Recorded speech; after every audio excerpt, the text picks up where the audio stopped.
Okay, so hello doctors, welcome back to this very brand new lesson. जैसा कि आपको पता है कि हम यहाँ पर बैक टू बैक लेसन्स लेकर के आ रहे हैं अबाउट आपके जो इंडियन पॉलिटी एंड कॉन्स्टिट्यूशन की बुक है। I am Laxmikanth. तो अब अगर अगर अभी तक आपने टेलीग्राम ज्वाइन नहीं किया ना, तो प्लीज़ कर लो। I highly request you. And यहाँ पर आपको सारे के सारे आने वाले जो इनिशिएटिव्स उनके बारे में पता चलेगा। एंड यहाँ से तो आप देख सकते हो प्रीवियस के जितने भी लेसन है, पूरी प्लेलिस्ट आपके लिए बना करके रखती है। वन स्टॉप सोल्यूशन है फॉर आपके इंडियन पॉलिटी एंड कॉन्स्टिट्यूशन को लेकर के। सर आगे बढ़े, comptroller and auditor general of India की यहाँ पर हम बात कर रहे हैं सर मैम। तो article 148, remember this, article 148 of the Indian constitution, जिसके अंदर एक इंडिपेंडेंट ऑफिस बनाया गया था, कॉम्प्ट्रोलर एंड ऑडिटर जनरल, जिसको कैग कैग बोलते हैं। हम क्या बोलते हैं? CAG.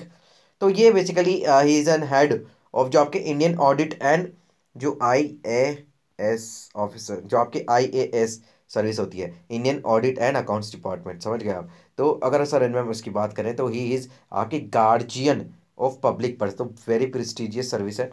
And controls the entire physical financial system of the country. देखिए कहाँ पर, सेंटर और स्टेट लेवल पे, दोनों पे। तो इसकी जो ड्यूटी है, uphold the constitution of India and जो laws of the parliament in financial administration.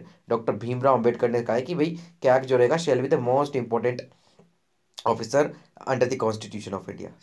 तो ये है, he is the bulwarks of the democratic system along with आपके supreme court, election commission and UPSC. तो ये दर्जा है भाई कैग का, तो छोटी मोटी बात नहीं। कैग होना सुपीरियर मोस्ट, यानी कि आईएएस ऑफिसर, इसका जो बहुत सीनियर आईएएस होता है ना, उन्हीं को मिलता है तब पद। कैग की बात करें तो इसको कौन अपॉइंट करते हैं, इनको कौन अपॉइंट करते हैं? आपके राष्ट्रपति करते हैं। तो कैग भाई ओथ भी लेते हैं, है ना, टू बियर द फेथ, है ना, अफर्मेशन भी लेते हैं, सॉनेट, इंटीग्रिटी, फेथफुली, ये सब 6 years and up to the age of 65। क्या अभी भी ऐसा है क्या? अगर ऐसा है तो कमेंट सेक्शन में बताना। बात करते हैं, he can also be remove by the president on the same ground, जो कि आपके जज ऑफ सुप्रीम कोर्ट को निकालते हैं, है ना। तो प्रेसिडेंट, वही सिंपल बात है कि रेजोल्यूशन अगर पास होता है हाउस के द्वारा और स्पेशल मेजोरिटी से, तो उनको निकालना पड़ता है। मिसबिहेवियर और सर मैम हम इसकी बात करते हैं, इनकेपेसिटी। इंडिपेंडेंस की बात करें तो ये सिक्योरिटी ऑफ टेन्योर है। एंड सिर्फ और सिर्फ राष्ट्रपति इनको रिमूव कर सकता है, according to the which is mentioned in the constitution. Okay, इन्हीं के प्लेजर पे ये होल्ड करते हैं office, and not eligible for further office in the government of India. ये बेसिकली इंपॉर्टेंट है, इनकी सैलरी वगैरह कम नहीं की जा सकती, ये सब चीज़ें। इनके जो कंडीशन सर्विस ऑफ पर्सन जो Indian audit and account department की है, और राष्ट्रपति कौन करते हैं, पावर्स उनको देते हैं इसको चीज़ को लेकर के। एंड वही सब चीज़ें, इसके अंदर कोई ऐसा इंपॉर्टेंट आपका है नहीं। ये आपके लिए इंपॉर्टेंट जो इसकी ड्यूटीज़ क्या है, तो आर्टिकल 149 के अंदर, 148 के अंदर तो अपॉइंटमेंट वगैरह कंडीशन ये सब है। 149 में क्या है, पार्लियामेंट प्रिस्क्राइब करेगी इनकी जो ड्यूटीज़ एंड फंक्शंस है कैग को लेकर के। तो कैग की जो ड्यूटीज़ एंड फंक्शंस एक्ट है 1971 के अंदर, 1976 में इसको अमेंड कर दिया गया था। एंड या to separate the accounts from audit in central government. तो इसकी ड्यूटीज़ है सर मैम कि ऑडिट करता है जितने भी एक्सपेंडिचर होते हैं कंसोलिडेटेड फंड ऑफ इंडिया से। ये वही फंड है जो कि इसमें टैक्सेस वगैरह पैसा सारा पैसा रखा था, खजाना। और इसके अलावा स्टेट्स के फंड्स है, and consolidated fund of each union territory having legislative assembly, जैसे कि आपके पुडुचेरी और दिल्ली। उसके अलावा अब तो बेसिकली जम्मू कश्मीर भी, है ना। तो जितने भी एक्सपेंडिचर होंगे कंटिजेंसी फंड ऑफ इंडिया, ये कहाँ रहते हैं? आपके राष्ट्रपति के पास। कहाँ रहते हैं? राष्ट्रपति। उसके अलावा पब्लिक अकाउंट्स ऑफ इंडिया, जो कि बेसिकली जिसमें आपके पीएफ के पैसे रहते हैं, पोस्ट ऑफिस के पैसे, वो सब चीज़ें, as well as contingency fund of states and public account of each state. And ये सारी जितनी भी trading, manufacturing, profit and loss accounts होते हैं, किनका? जो सेंट्रल एंड गवर्नमेंट के डिपार्टमेंट्स हैं, उन सब की बैलेंस शीट इन्हीं के यहाँ पर आती है, समझ के? इतना ज़बरदस्त इनका रोल रहता है। एंड अगर हम बात करें, he audits the report, receipts and expenditure of centre and each state to certify himself कि जो रूल्स एंड प्रोसीजर है वो इफेक्टिवली चेक में और असेसमेंट में कौन रखता है आपका, और प्रॉपर एलोकेशन हो रहा है कि नहीं हो रहा है रेवेन्यूज़ का स्टेट्स को, ये सब चीज़ें हैं। उसके अलावा और क्या करते हैं? उसके अलावा सर मैम ये जितनी भी बॉडीज़ हैं ना गवर्नमेंट के अंदर, सेंट्रल और स्टेट, उन सबको भी यही करते हैं। गवर्नमेंट कंपनीज हुई, कोई भी कॉरपोरेशन बॉडीज़ हुई, ठीक है। एंड ये जितने भी ट्रांजेक्शन होते हैं central government state government related, debt, funds, deposit, advance, suspense account. Suspense account क्या होता है भाई, ये बताना कॉमर्स वाले। हाँ बनते हैं ना, 11th में पढ़ाते हैं आप सस्पेंस अकाउंट, बताना। He audits the account of any authority, any other authority, जो अगर प्रेसिडेंट कह दे या फिर गवर्नर कह दे इनको, एंड जैसे लोकल बॉडीज। अब ये वन ओरिजिनली नहीं करता है जा करके, लेकिन अगर प्रेसिडेंट ने कह दिया गवर्नर तो करते हैं फिर। एंड ये प्रेसिडेंट को एडवाइस भी करते हैं for example in which the accounts of centre, कि किस तरीके से जो सेंटर और स्टेट के फंड्स हैं उनको मैनेज करे, प्रिस्क्रिप्शन करता है उन सबको आर्टिकल 150 के अंदर। एंड ये सबमिट करता है अपने report of centre to president and या आर्टिकल 151 के अंदर। एंड या आर्टिकल 151 के अंदर ये स्टेट्स की रिपोर्ट गवर्नर को देता है। 11 बात करें 11 पॉइंट की, तो आर्टिकल 279 के अंदर जो नेट प्रोसीड्स ऑफ जो टैक्स होते हैं किसी भी टैक्स और ड्यूटी की, तो उसको लेकर के ये सर्टिफाई करता है उनको। जो नेट प्रोसीड्स है मींस कि जो proceeds of tax and duty minus the cost of collection, कि भाई पैसा कलेक्ट करने में कितना खर्च हुआ उसको माइनस कर दो, है ना। जो नेट प्रोसीड्स आती है उनको डिस्ट्रीब्यूट करेंगे, उनको सर्टिफाई भी करते हैं। He acts as a guide friend and, ये क्वेश्चन है यूपीएससी का, he acts as a guide friend and philosopher of the public account committee of the parliament of India. And यही कंपाइल करता है जितने भी स्टेट गवर्नमेंट्स उनके account को। 1976 में he was relieved of his responsibility with regard to the compilation and maintenance of accounts of central government due to the separation of accounts. ये एक अमेंडमेंट हुआ था, हमने बात करी थी इसको लेकर के। यहाँ पर देखिए बताता हूँ मैं आपको, अमेंडमेंट नहीं ये रूल्स थे, ठीक है। तो इसको लेकर के और क्या है, और क्या जो 3 ऑडिट रिपोर्ट्स हैं ये सबमिट करता है। ये भी प्रीवियस ईयर का क्वेश्चन है, किसको, प्रेसिडेंट को audit report of appropriation account, finance account and reports on public undertakings. समझ गए क्या बोला मैंने, appropriation account, finance account and आपके पब्लिक अंडरटेकिंग्स। बात करें तो इसके रोल की, तो CAG is an agent of the parliament, definitely तो ये आ सकता है आपका, is an agent of parliament and conducts the audit of expenditure on behalf of the parliaments, therefore he is responsible only to parliament. डरता नहीं है इसलिए तो भाई पार्लियामेंट ही हटा सकता है, हटाने के अगर हम जब इनकी मोशन पास होगा राष्ट्रपति हटाएंगे, लेकिन वो ईजी नहीं होता ना, आज तक तो ऐसा हुआ नहीं। तो CAG has more freedom with regard to the audits of the expenditure than with regard to the audit of receipts, stores and stocks. अच्छा, अगर अपन बात करें ना, तो ये कि यहाँ पर लाइन लिखी हुई है, आप बेसिकली मिस कर दोगे लेकिन मैं नहीं करता हूँ, इसलिए बता देता हूँ कि जितने भी ऑडिट कोड्स होते हैं, मैनुअल्स होते हैं, उनको भी ये डिसाइड करता है कि क्या स्कोप रहेगा ऑडिट का, तो उसको भी कौन डिसाइड करता है, आपका कहेगी। आप एक कहीं तो पार्लियामेंट लगा देना, ऐसा नहीं है। तो कैग बेसिकली असर्टेन करता है कि वेदर जो मनी आ रहा है उनका डिसबर्समेंट सब वही सही हो रहा है क्या नहीं हो रहा, तभी तो पर्स बोलते हैं इनको, public purse and protector of the public purse. बात करते हैं the secret service expenditure is a limitation on the auditing role of CAG, तो ये बहुत ज़रूरी है। तो सीक्रेट सर्विस पे एक्सपेंडिचर किया गया वो कैग के दायरे से बाहर है, but has to accept a certificate from the competent administrative authority that expenditure has to be incurred under his authority, ठीक है। लेकिन कोई पर्टिकुलर्स को नहीं करा सकता, ये एग्जीक्यूटिव में जाकर के कह नहीं सकता कि भाई दो आप, ठीक है। बात करते हैं कॉन्स्टिट्यूशन ऑफ इंडिया विजुअलाइज, जो क्या गया है आपका to be the comptroller as well as auditor general, लेकिन इंडिया में ऐसा नहीं है। CAG is fulfilling the role of auditor general only and not that of the comptroller. In other words अगर हम बात करें तो इश्यू ऑफ मनी पे कोई कंट्रोल नहीं है इनका, पैसा तो खर्च हो गया तो he is just a postmortem analysis, ये पोस्टमार्टम करते हैं और कुछ नहीं करते हैं, ठीक है। तो पैसा खर्च हो गया, अब बताओ कहाँ पर खर्च हुआ। हालांकि ये भी अच्छी बात है, खर्च करने के बाद भी हिसाब तो रखना ही चाहिए,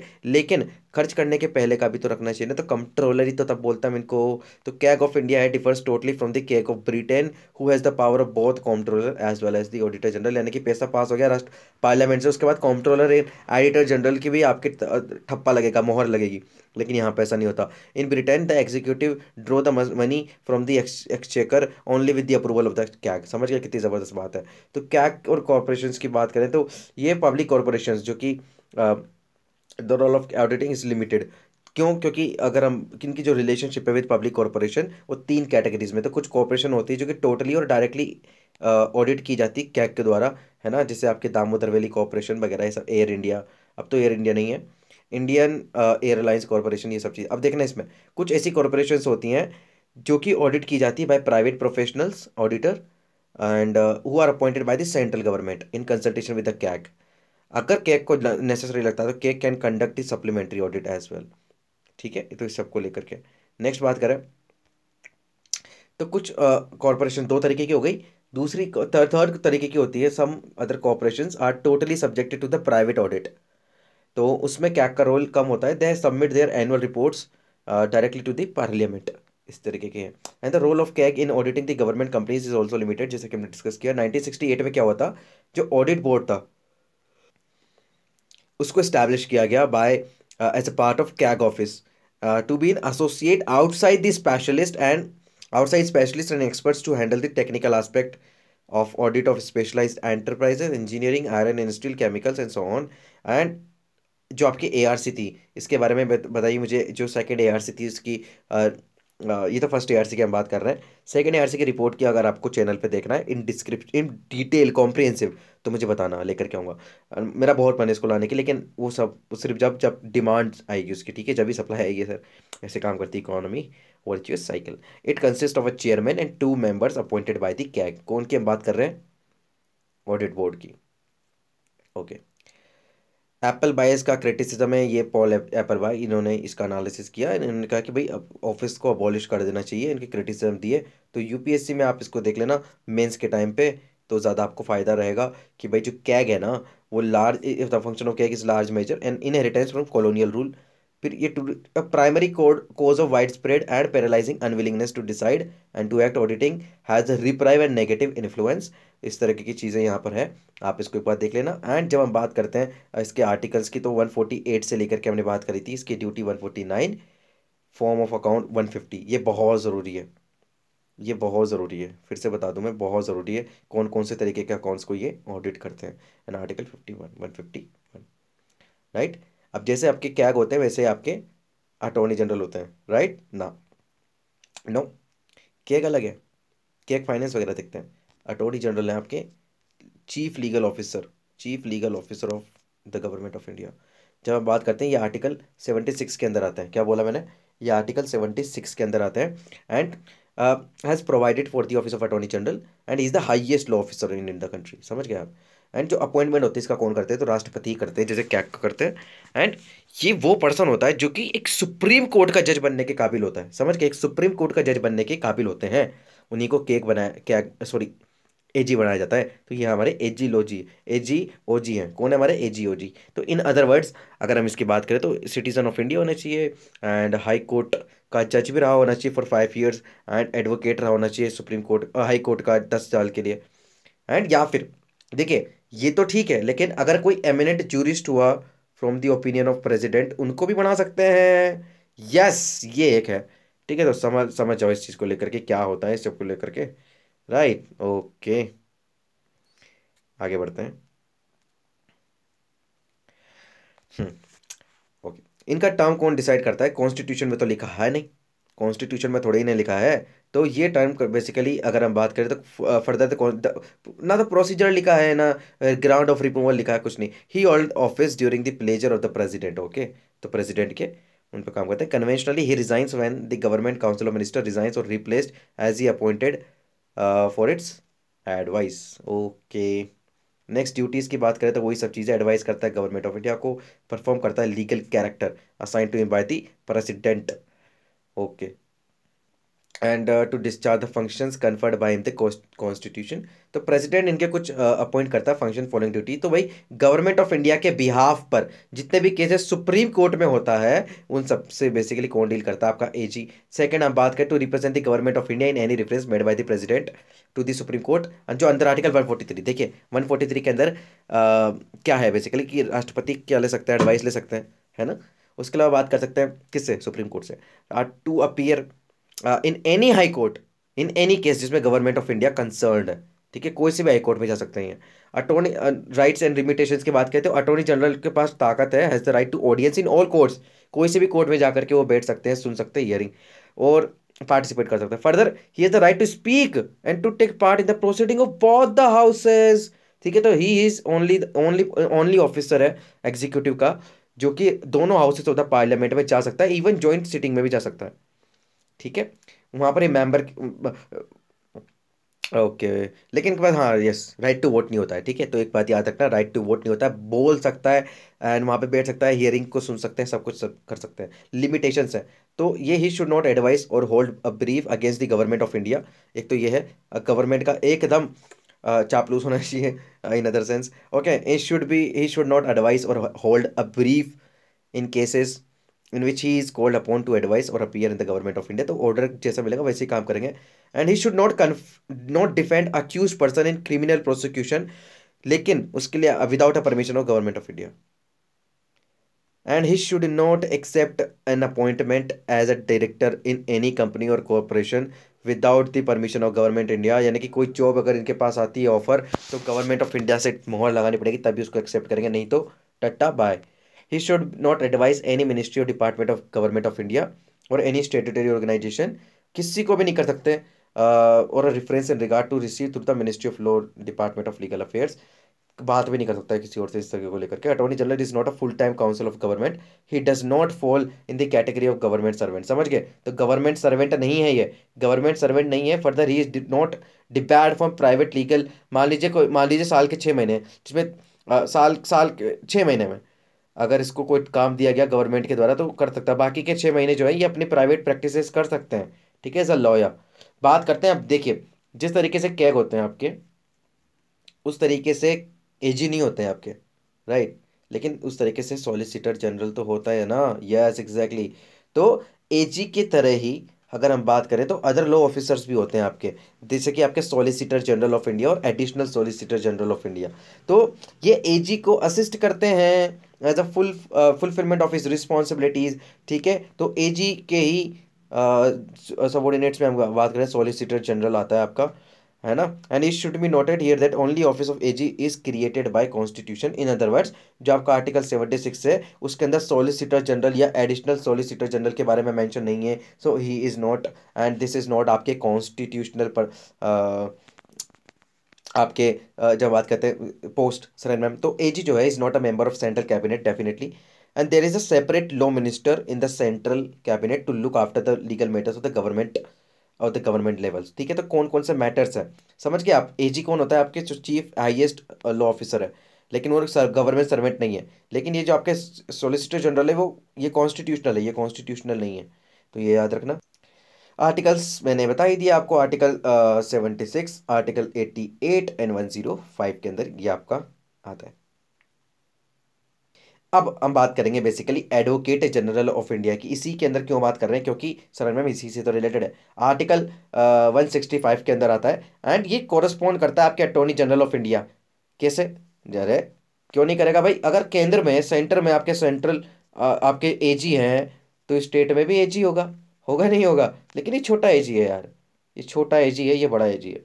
ठीक है, तो ये highest law officer of the state है। तो इनकी अपॉइंटमेंट कौन करेगा? गवर्नर करेंगे।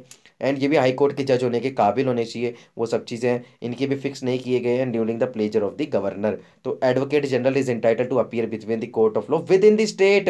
इतना तो रख सकते हो ना, इतना तो आपका कॉमन सेंस है कि नहीं है दिमाग में? बिल्कुल है सर मैम, है ना, तभी तो तैयारी कर रहे हो और आप हमारे साथ जुड़े भी हैं। अब very very congratulation sir ma'am. नहीं जुड़े, टेलीग्राम रहा, लिंक डिस्क्रिप्शन में, जाओ ज्वाइन करो। तो आर्टिकल 165, 177 एंड 19, मैं जब ये बोलता हूँ ना आपको याद रखने की जरूरत नहीं, अंदाजा होना चाहिए बस। हाँ 160 में है तो क्वेश्चन भी इसी तरीके से आएगा आपके, राइट, तो पहले पूछे भी गए हैं, तो आप इस तरीके से देख लेना। ओके, तो हमारा इसी तरीके से यहाँ पर कॉन्स्टिट्यूशनल बॉडीज का किस्सा खत्म हो चुका है। एक ही दिन में सारा किस्सा मैंने पूरा खत्म करवा दिया आपको। ठीक है, नेक्स्ट देखें क्या करना है। जैसे आपका हमने क्या बात करी, अटॉर्नी जनरल की बात कर चुके हैं, नहीं देखा जा करके देखना। CAG, advocate general, state finance commission, state election commission, ये हमको देखना है बस, है ना, ये हमको यहाँ पर देखना है। ये आर्टिकल 243 में बेसिकली आपके मेंशन्ड है। ठीक है, तो ये हम आने वाले टाइम पे बिल्कुल देखेंगे। उसके अलावा और क्या हम कर चुके हैं, बिल्कुल backward classes schedule, tribe schedule ये कर चुके हैं, national commission for backward areas, ये सब ये नहीं हुआ। ठीक है, स्पेशल ये हम कर चुके हैं, special officer for linguistic minorities, ये बचे हैं बस हमारे। तो आने वाले टाइम पे ये देखिए नॉन कॉन्स्टिट्यूशनल बॉडीज़, आने वाले टाइम पे हम ये कंप्लीट करेंगे। जब तक स्टे ट्यून एंड वेडनेसडे जाकर के टेलीग्राम ज्वाइन करो अभी के अभी। तो क्या जरूरी है इसमें से वो हम यहाँ पे देखेंगे। इसके बाद मुझे आपके जो न्यूली एडिड चैप्टर्स है वो भी लेकर के आने, तो बहुत काम है। तो चलिए मैं चलता हूँ एंड मिलते हैं with new lesson sir and ma'am.